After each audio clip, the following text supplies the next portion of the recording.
маш энгийнээр зүгээр томлаа, жижиглаа гэд. Ерөнхийдөө бол хэдүүлээ айгүй энгийн зүйл байж байгаа тий. Хамгийн их хичээл дээр ерөнхийдөө бол яригдсан байгаа. Чартыг бол ерөнхийд нь лаг бол нэг 2 төрөлд бол хуваачиж байгаа. Тийм ээ. 2 төрөлд хуваагаад маш энгийнээр зүгээр томлаа, жижиглаа гэд 2 төрлийн лаанууд л байгаа тийм. Одоо жишээ нь энд бол ингээд жижиг лаанууд гарч байгаад энэ чинь ингээд том лаанууд гарсан байна. Тэгэнгүүт энэ лаануудынхаа ерөнхийдөө хэдүүлээ бүтцийн судалж байгаа. Тэгэхээр том биетэй лаа өөрөө яад юм бэ гэхээр одоо жишээ нь энэ нэг жижигхэн лаа байлаа л да өмнө нь ч юм уу тий дотор нь ч юм уу ерөнхийдөө ийм том биетэй лаа байгаад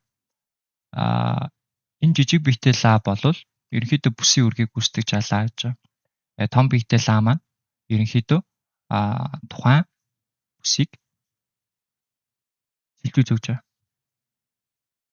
Арай өөр нэг ханшийн одоо үнийн түвшинд аачиж шилжүүлж өгч байгаа. Тэгэхээр ерөнхийдөө болвол та энд байсан бүсийг энэ лаа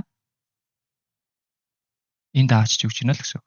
Тэгэхээр ерөнхийдөө ханшийн түвшнээр хаад үзвэл те за нэг 4328 дээр байсан одоо энэ хавцаа ингэ байсан үнийг одоо алтны ханшийг энэ дээр аваачаад 4363 гэдэг үнийн хавцаа, үнийн түвшний хавцаа